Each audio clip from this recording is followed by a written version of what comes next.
Dear students, welcome to the next lecture in signals and systems. So in the last class we were discussing about the exponential Fourier series. So let us first quickly solve one problem based on the exponential Fourier series. Now for this is a problem that for this given signal, so let me just first write down it.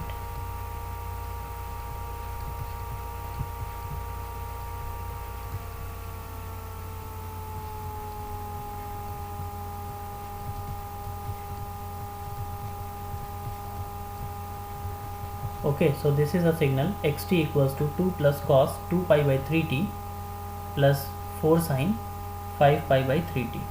Okay, so for this continuous time periodic signal, you have to determine, the question is that for this signal you have to determine the Fourier series coefficient xn such that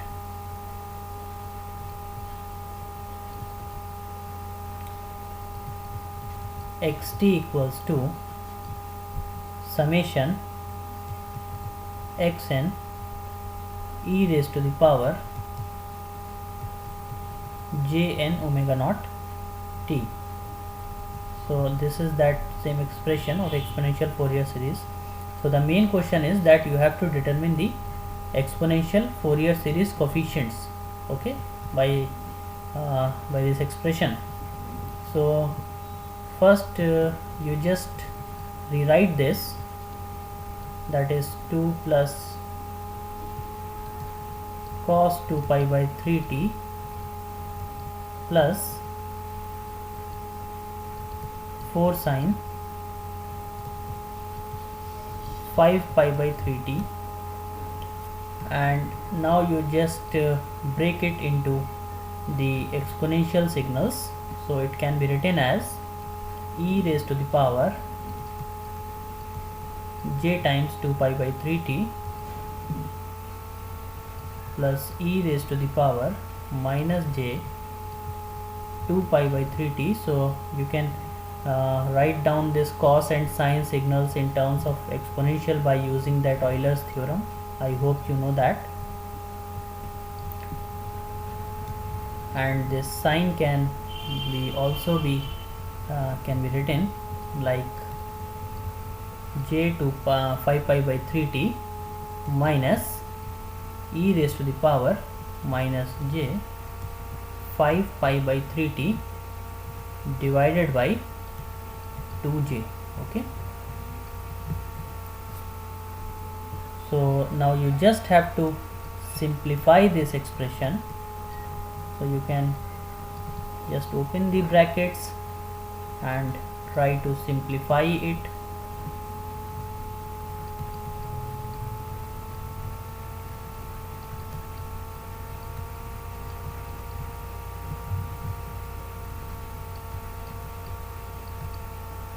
Two by j e raised to the power j 5 pi by 3t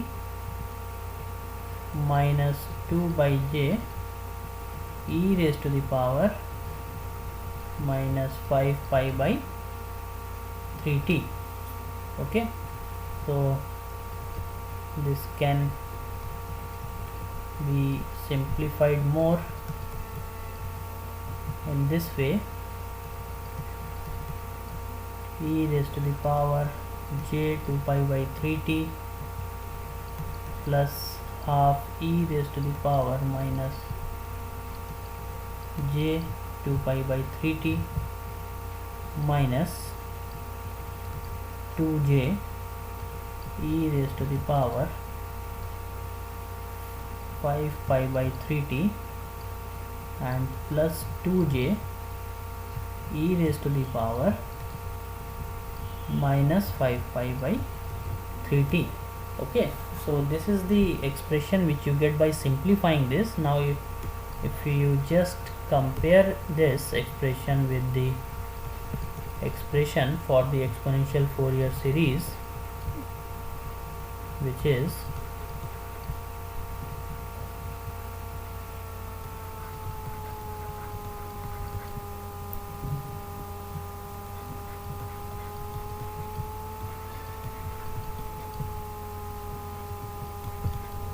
So this is the expression of the exponential Fourier series which I am writing.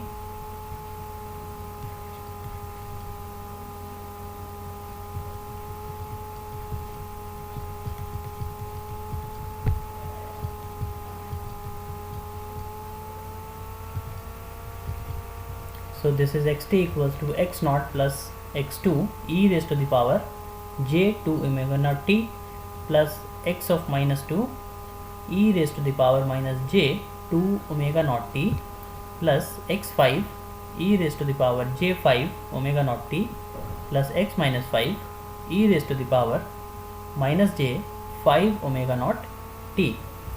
Okay, so you can see here you just have to compare this Fourier series you can say expression with the expression which you have just written down in this last step here. Okay, so by just comparing these you can get the coefficients, the non-zero coefficients of the exponential Fourier series. So x naught you will get as 2, okay, and x2 and x minus 2 they both will be same, which is 1 by 2, and x5 is the conjugate of x minus 5, so it can be written as minus 2j. Okay, so this is the you can say the solution for this problem. Now we move on to the properties of the continuous time Fourier series. So properties of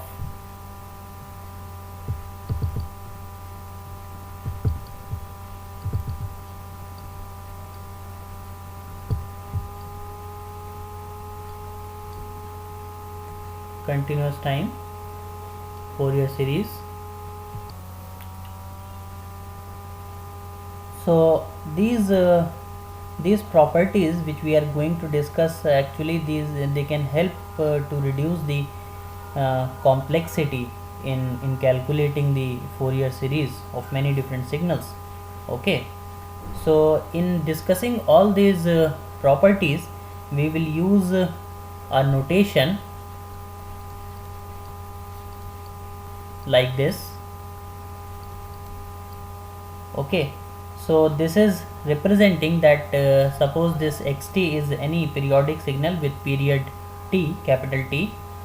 So if the Fourier series coefficients are being denoted by this xn, so this notation is actually signifying the pairing of a periodic signal with its Fourier series coefficient. So xt is that periodic signal and xn is its Fourier series coefficient. So in all the properties that we are just going to discuss, we will use this notation. So the first property is the linearity. So let's suppose that there are two signals, xt having the coefficient xn and yt is having the coefficient yn. So these are two different periodic signals having the same period t. So if these are two signals, then let's suppose that zt is any third signal which is the linear combination of these two x and y, so that it can be represented as axt plus byt. So it will have the Fourier series coefficient, that is Zn, that will be axn plus byn. So if you already know the coefficients these xn and yn, so you can evaluate the Fourier series coefficient of the resulting signal just by using this property, where a and b are just representing some constant values. Next property is the time shifting property.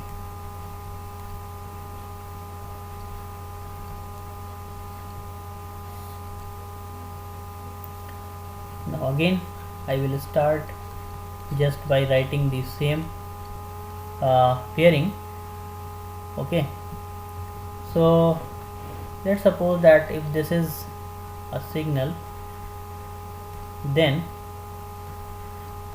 for any other signal yt, which is the shifted version of this xt, the Fourier series coefficient can be written as yn equals to xn e raised to the power minus jn omega naught t naught.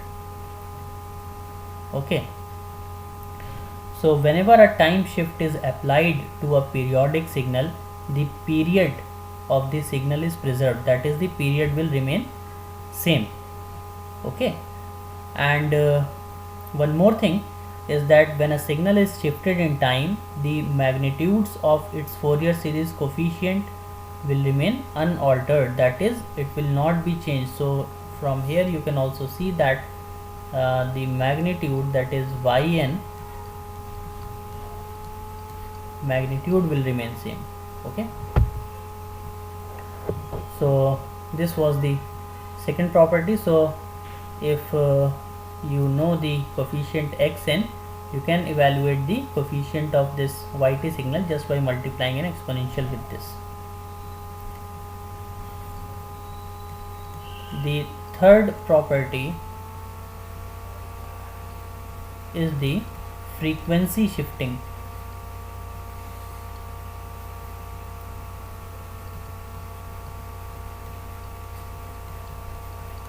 So again this is the pair which is representing the relationship.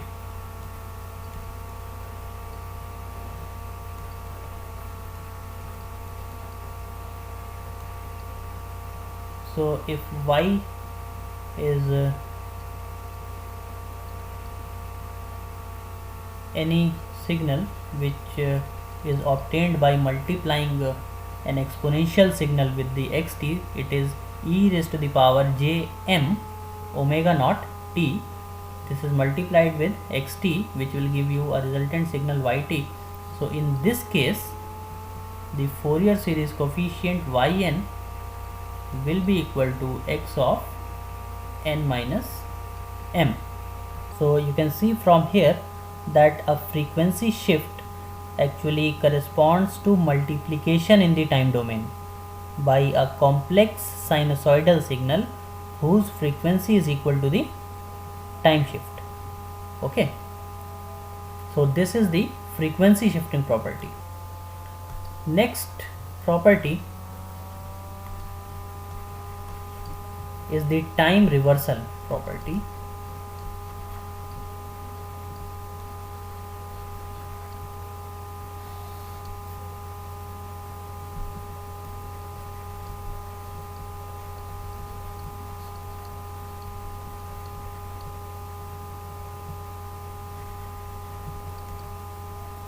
So if xt having the coefficient xn, then if any signal yt, which is the time reflected version of xt, then the Fourier series coefficient yn will be equal to x of minus n. Okay, so time reversal which is applied to a continuous time signal, it results in a time reversal of the corresponding sequence of the Fourier series coefficients. Okay, so whatever be the x1, that will become x minus 1, whatever will be x2, that will become x of minus 2, and like that also.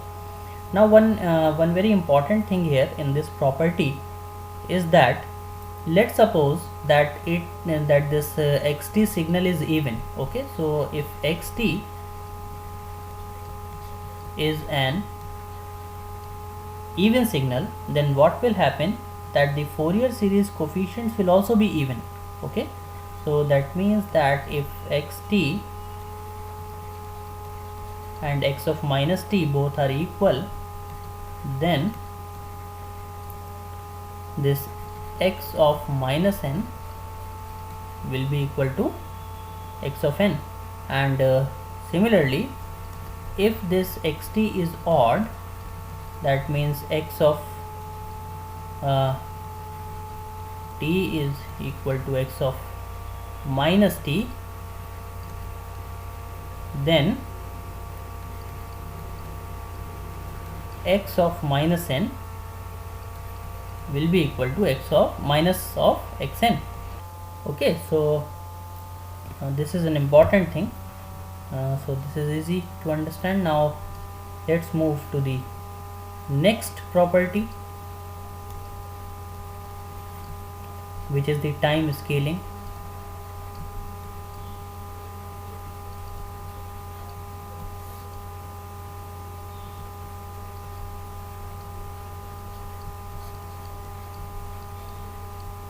If xt is having the coefficient xn,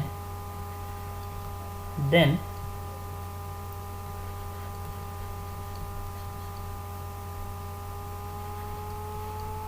let's suppose that there is a scaled version of the signal xt, then in that case the coefficient yn will be equal to xn.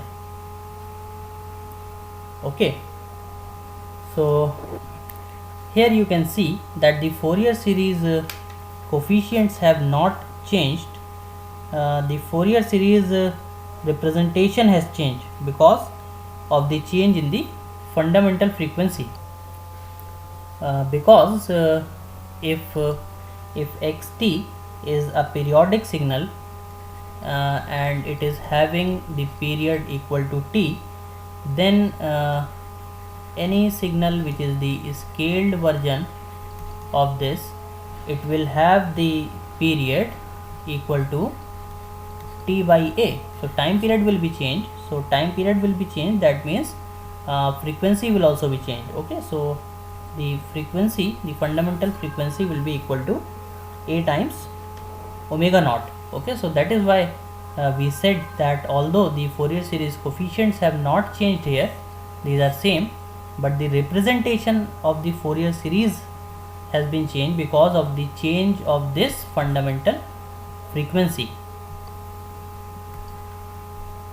Next property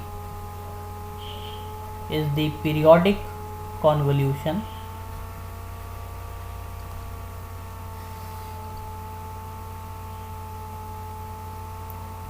So again, let's just start that if these are two different signals and having the Fourier series coefficients as xn and yn respectively, then this is a third signal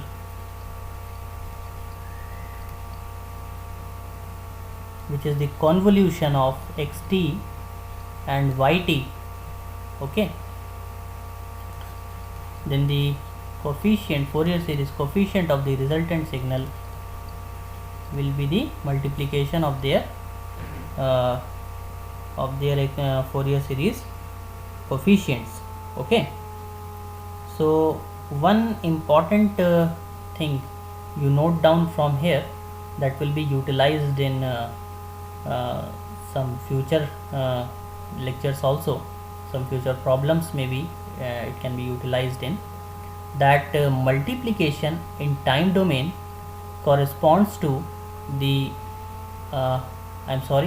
the convolution in time domain corresponds to the multiplication in frequency domain. Okay, so this is an important thing. I am again repeating it, that convolution in time domain transforms, or it is equal to the multiplication in the frequency domain. Okay, because this is the frequency domain in which we are dealing with. So this is an important thing, and this will be used in some problems as well, this property. Okay, next property is the multiplication property.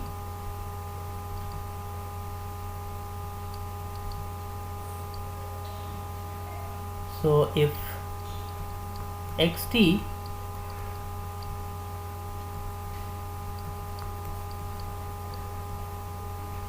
and yt are two different signals having the same period equal to t, then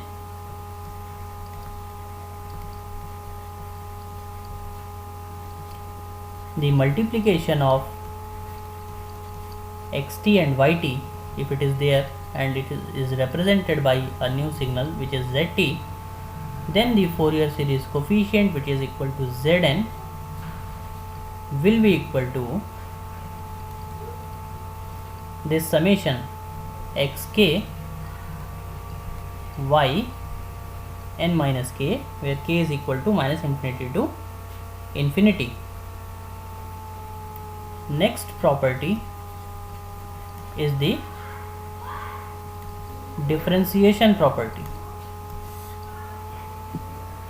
So if xt having the coefficient xn, then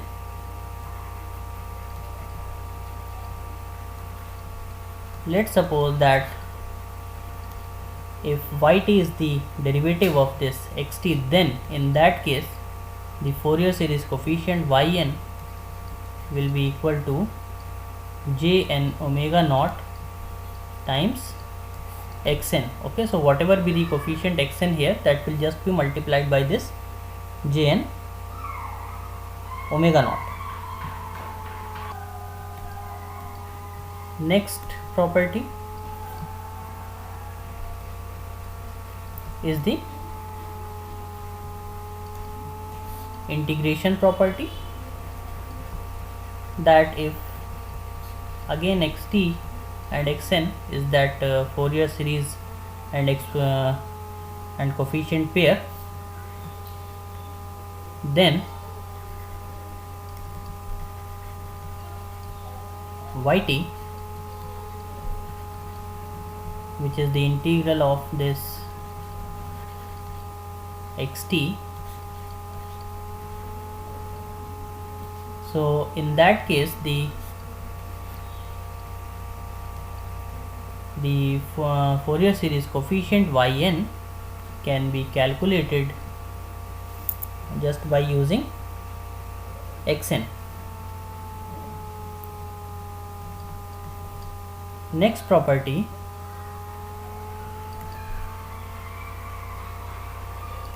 is the conjugation and conjugate symmetry.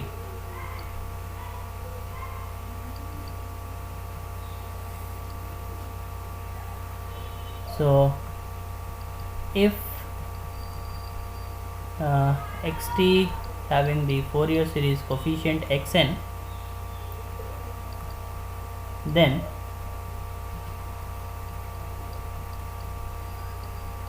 let's suppose that yt is the conjugate of this xt, then in that case the Fourier series coefficient yn will be equal to the conjugate of x of minus n.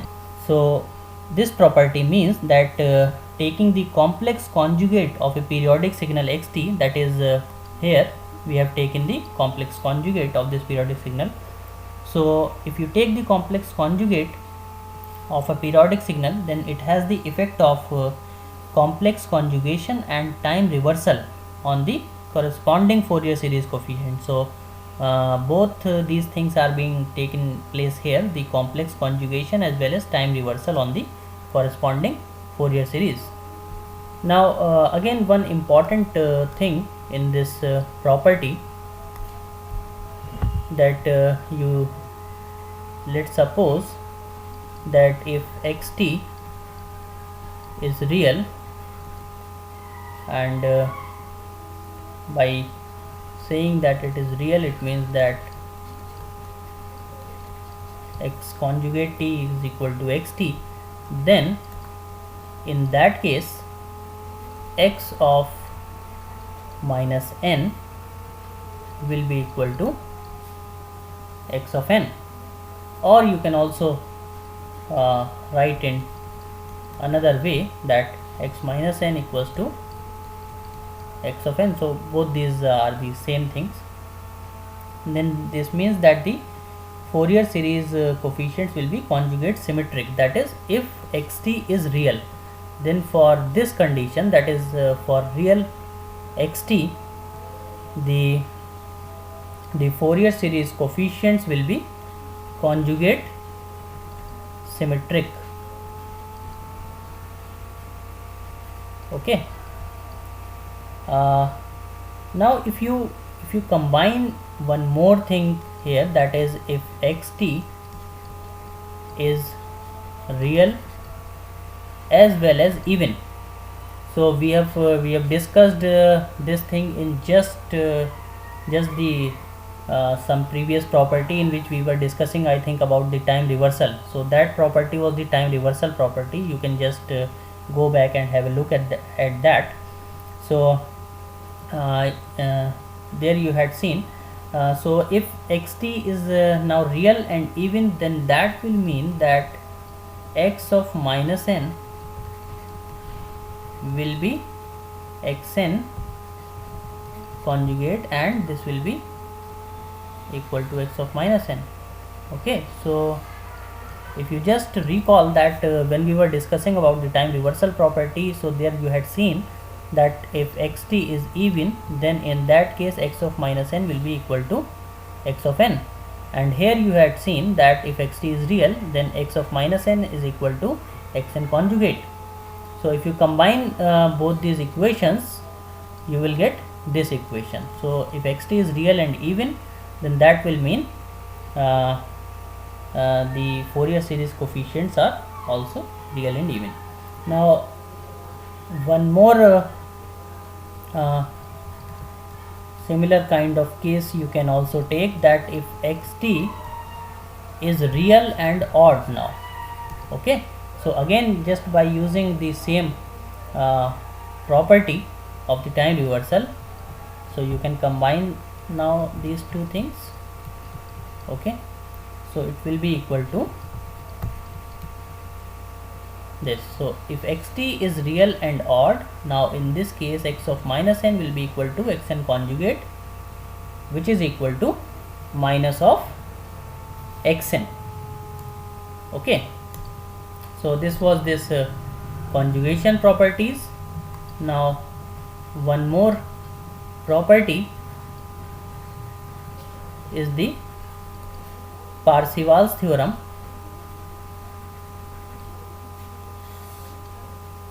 So Parseval's theorem states that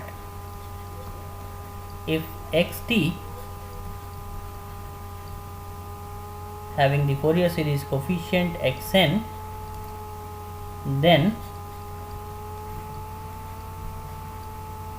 this integral, which is representing the power of the signal, okay, this is equal to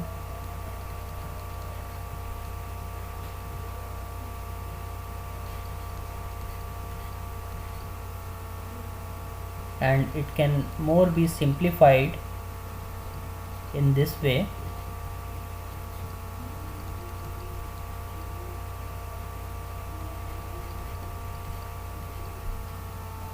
Okay, so this Parseval's relation, actually it states that the total average power in a periodic signal is equal to the sum of the average powers in all of its harmonic components. So harmonic components means that you just have to represent it in the frequency domain applications of frequency domain part. You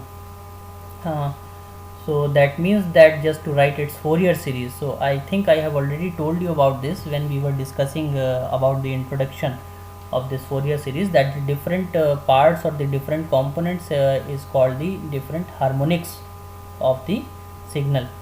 So the average power in a periodic signal is equal to the sum of the average powers in all of its harmonic components. Okay, so this is the Parseval's theorem. So this is what we have to discuss in this lecture, and next topics will be discussed in the next lecture. Thank you very much.